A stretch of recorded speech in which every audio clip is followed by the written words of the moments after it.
Hey guys, Miles Somerville here with XDA TV, and I've been using the Honor 8 for over a week now, so today I'm going to be giving you guys the full review.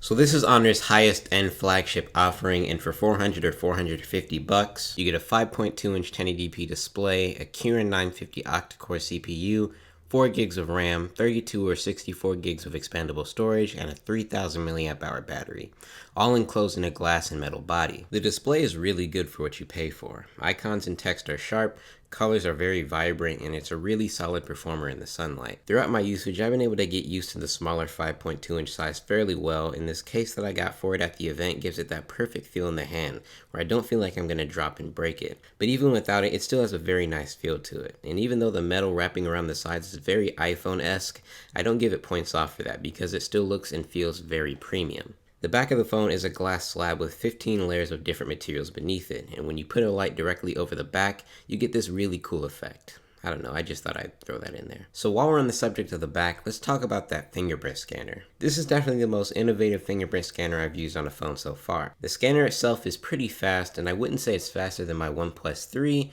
but it's pretty fast. I will say, however, that it's a tad bit more accurate overall, and that's probably because of the placement on the phone. So this scanner also doubles as a button, and you have a bunch of different functions you can enable for it. First of all, you have smart keys, which allows you to set specific actions for double pressing, and long pressing the button. I have mine set for flashlight, so pressing the button gives me the flashlight. For double pressing, I have the camera app set to open, and if I press and hold, Chrome will open up. You can also use the scanner for gestures, and one of them being swiping up and down to access the notification shade. This is a feature that I've been using a lot. You can also swipe left or right to go through your photos in the gallery, and so far from what I've seen, you can only do this while using the stock gallery app. It doesn't work for Google Photos or anything like that. So yeah, you can really tell that Honor is trying to innovate a lot in this department, and I know that third-party developers are going to have a lot of fun with this. Now, another thing about the Honor 8 I've really grown to like is the camera, or cameras I should say. It's got two 12 megapixel cameras on the back. One is an RGB lens used for capturing color data, and the other one is a monochrome lens used for capturing all the detail.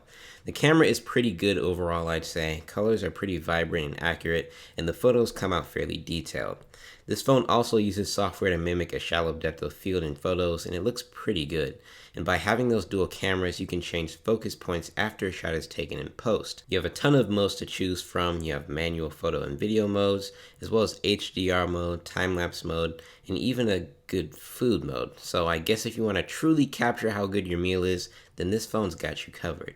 When it comes to video, you have up to 1080p 60fps recording, and I don't know why they couldn't just throw in 4K video, but it's not that big of a deal breaker. The video is just okay. The footage is pretty shaky, and there isn't that much detail. I still think the 6P is my favorite camera overall. It's just such an excellent camera, but this is a pretty decent performer. There's also an 8 megapixel shooter on the front, and it's pretty good for selfies, and its most standout feature is the beauty mode. Now, I'm not going to show you what it did for me, but here's the outcome of using max beauty mode on the Honor 8 for some other people.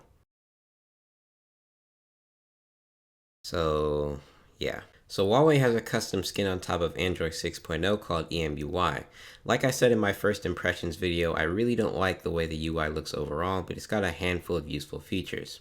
You'll find most of the features in the Smart Assistant settings. There's a bunch of stuff for motion control actions, so you can like flip the phone to mute it and stuff like that. You also have this mode called Mini Screen View, where you basically use a smaller portion of the display for better one-handed usability. You also have some voice control settings, so you can use voice commands to wake the phone and answer phone calls. You also have a scheduled powered on and off setting, as well as a mode for wearing gloves. So yeah, this software is kind of one of those looks bad but performs well situations. So onto the battery life, it's okay. I usually pull about 3 hours of screen on time, and it seems like apps like Hangouts drain the battery a lot more than it does on my other phones like the OnePlus 3 and 6P. It's got a 3000 mAh battery, so I don't get how it could be performing like this with a 1080p display, and I've seen other users almost pulling 6 hours of screen on time, but I'm thinking that the software just doesn't optimize these third-party apps for the battery that well by default. One of my biggest gripes with this phone is the speakers. There's only one single driver on the bottom of the phone, and not only does it not get that loud, but it distorts a ton at high volumes, and it just overall doesn't sound that good at all. I honestly don't get why they didn't just put them in the front of the display.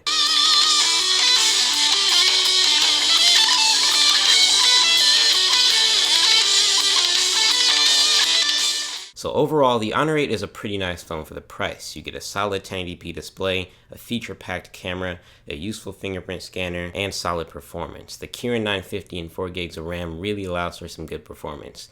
Now, while I won't be using this phone as my daily driver, I would want to recommend this phone to someone who, number one, really likes the form factor, and number two, really likes the software for the features and not for the way it looks, because personally I don't think a lot of people are really liking the way the software looks so far. So yeah, that's pretty much it for this video. Make sure to subscribe for future content like this, and I'll talk to you guys in the next video.